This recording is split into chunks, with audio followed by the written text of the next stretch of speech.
Gising-gising! At syempre mag-unat-unat na ho sa ating mga kapuso dyan, nakakabangon lamang. Happy Saturday morning sa inyo pong lahat.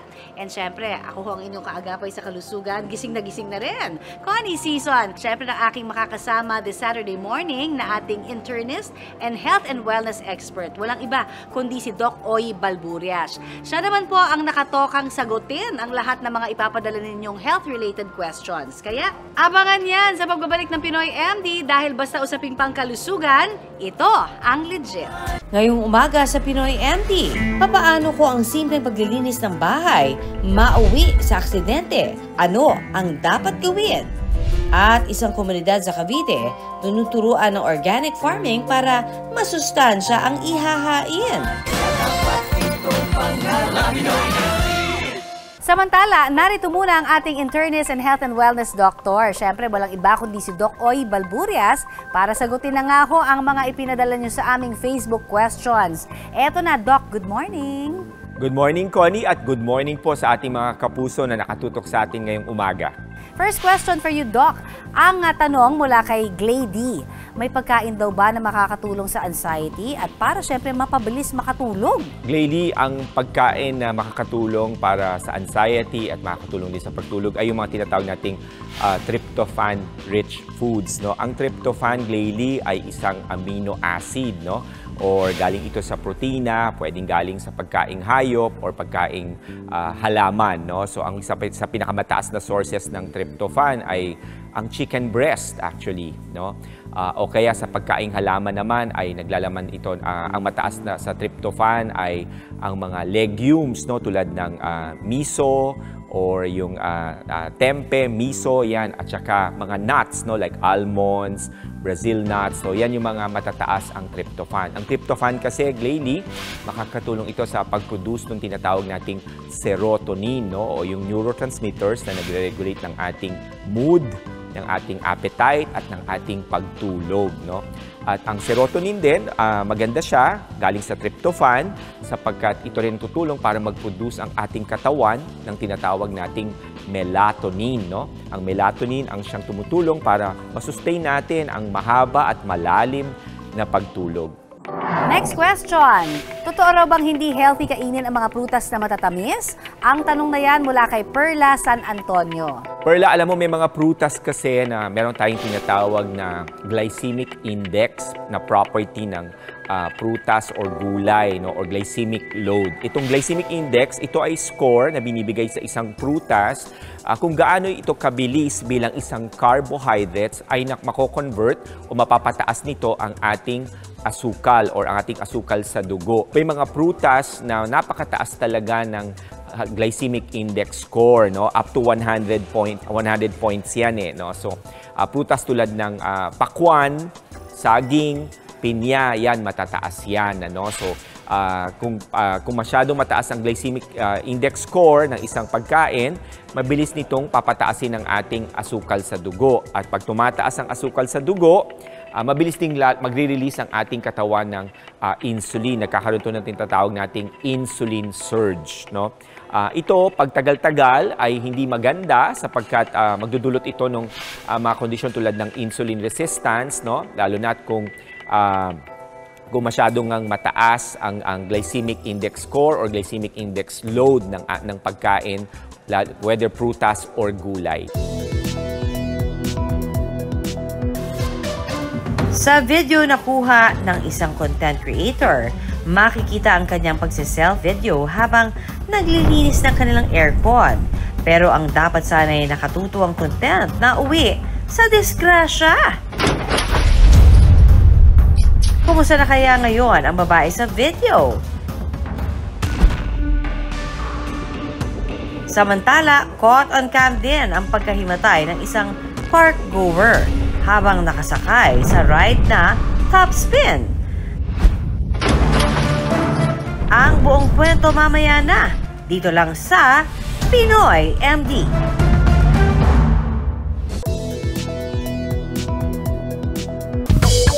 Dito sa barangay Taiwanak Ibaba sa Alfonso, Cavite, busy ang grupo ng mga kababaihan sa pagmamarites.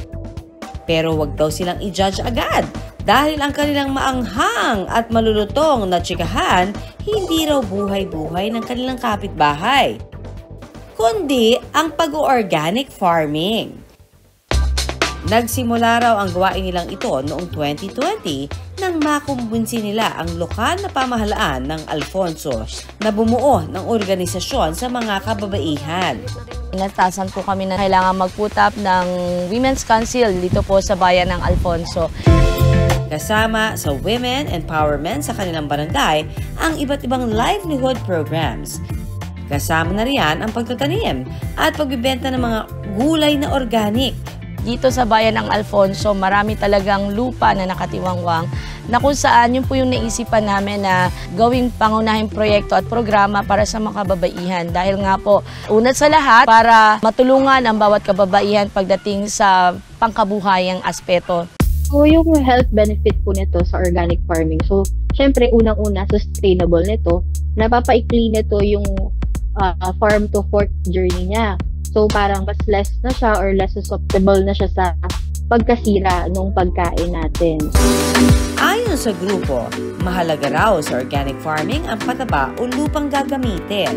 Ito po yung ginagamit namin sa pagtatanim ng aming halaman. Ito po yung lupa na nilalahukan ng dayami, ipa, at mga nabubulok na dahon ng saging. Lahat ng mga naaning mga gulay kanilang ibinibenta sa palengke at sa kanilang mga barangay sa murang halaga. Wala rin daw nasasayang sa kanilang mga pananim dito dahil ang mga sobrang gulay napapakinabangan pa nila. Ginagawa raw kasi nila itong salabat at atsara. Bukod sa pangkabuhayan, layon din daw ituro ng kanilang kabarangay ang kahalagahan ng pagkain ng masustansya. Ang ginagamit po namin, ang ginagawa ay organic farming para po mas makatuon po sa pangkalusugang aspeto. Kasi po wala po kami ginagamit na synthetic. Lahat po na ginagamit namin dito na pataba or abono ay talaga pong organiko. Ayon sa eksperto, mainam sa kalusugan kung organic ang inihahain. Ang benefit po ng organic food sa katawan natin, syempre, hindi naaalis yung mga nutrients or hindi natatanggal dun sa pagkain. So, halimbawa, yung fiber, hindi siya napaprocess. So, kumpleto natin siya nakukuha. So, helpful yung mga kumpletong nutrients, minerals, fiber na nakukuha ng katawan natin kasi mas may iwasan nito yung mga sakit tulad ng mga diabetes, hypertension, at iba pang mga sakit. Ang organic farm na ito bukas sa komunidad ng Alfonso, Cavite at mga turista na gustong matuto ng organic farming. Yung sa organic farming na tutulungan nito, ma-lessen yung carbon footprint ng mga tao kasi mas less na yung ginagamit nilang synthetic fertilizers. Mas na-empower natin yung mga tao na ibenta yung mga produkto nila. So, kumikita rin sila dito. Isa pa, cost-effective to kasi nababawasan yung dependence ng mga tao dun sa pagbili ng mga imported na produkto. Madalas na paalala ng mga eksperto ang benepisyo sa kalusugan ng pagkain ng mga prutas at gulay. Tandaan, lalong masustansya kung ito ay natural o organic. Ika nga, don't panic, it's organic!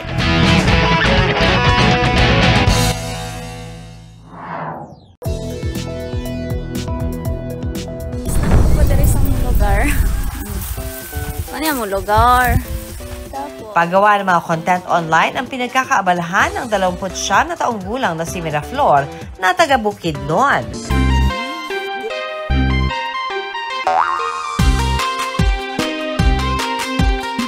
Pero nitong nakaraang buwan, nag-trending at pumalo sa milyong-milyong views ang kanyang video. Guys, for today's video, samahan niyo ako maglilinis ng kwarto. Sa video kasi, makikita si Miraflor na nahulog sa upuan.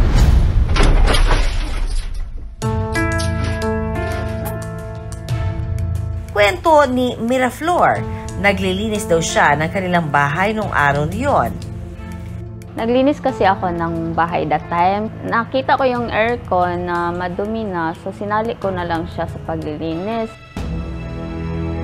Para malinis ang aircon, gumamit siya ng 2 upuan para maabot ang aircon. Kumuha ako ng na kahoy na upuan, tapos pinatong ko yung monoblock din na upuan. Paakyat baba ako nun. Habang nag-e-enjoy ito sa paglilinis at pag-video, hindi na pala namamalayan ni Miraflor na unti-unti na palang dumudulas ang upuan na kinatatayuan niya. Tapos pag akyat ko balik, tapos may inabot ako na gunting, so doon nadulas ako. Nabagsak ako that time. Bigla na lang siya. Wala akong kasi kumpiyansa lang ako that time, so di ko naman alam na bigla ako mahulog.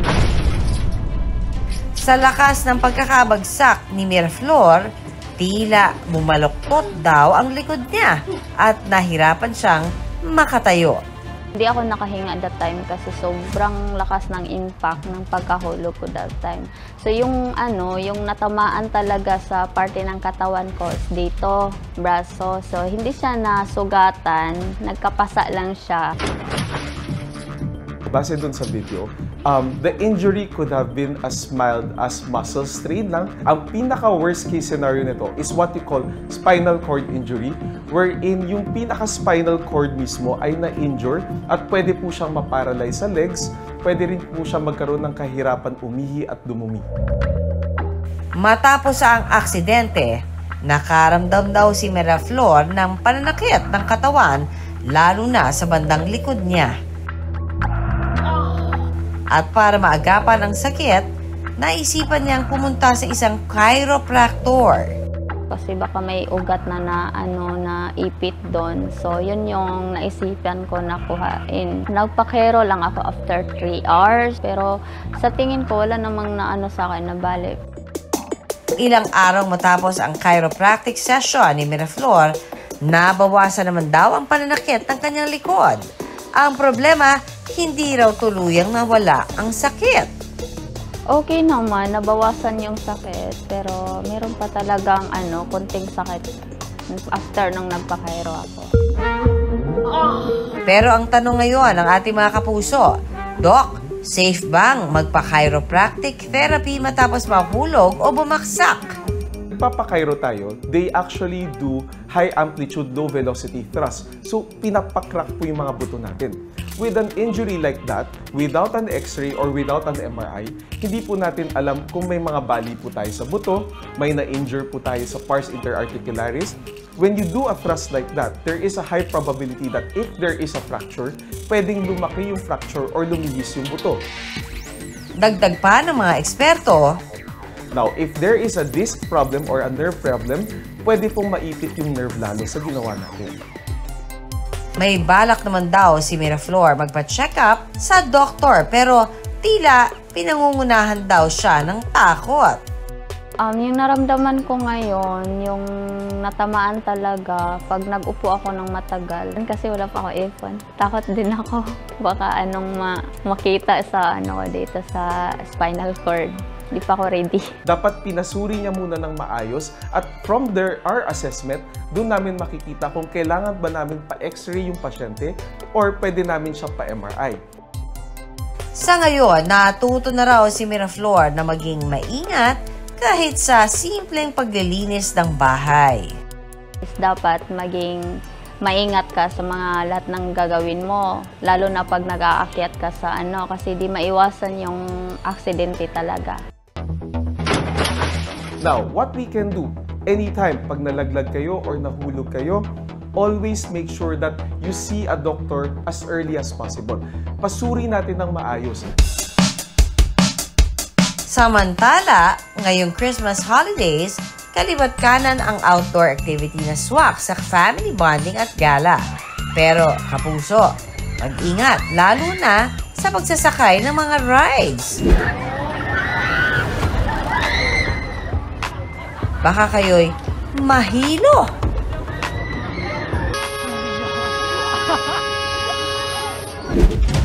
Tulad na lamang ng magkakaibigang ito na sumakay ng isang ride na kung tawagin ay top spin.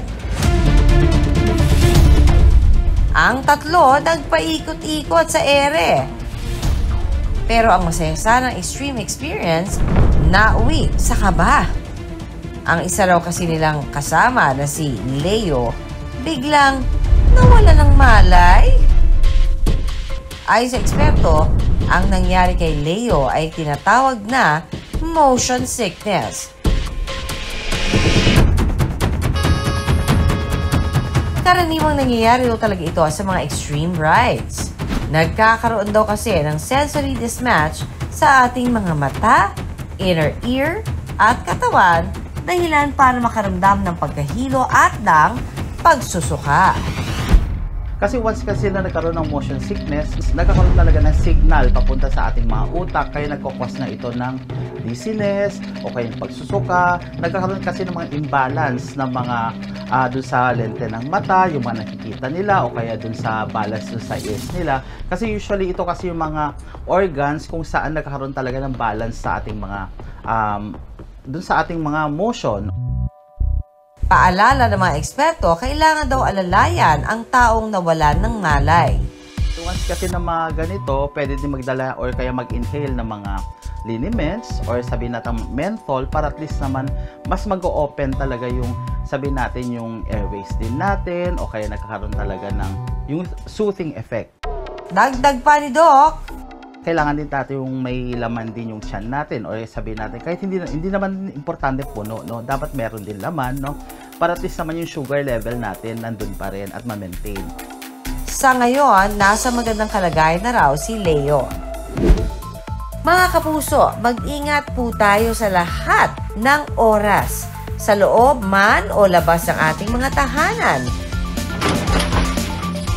At kung malagay man tayo sa panganib, magpatingin agad sa doktor para hindi lumala ang kondisyon.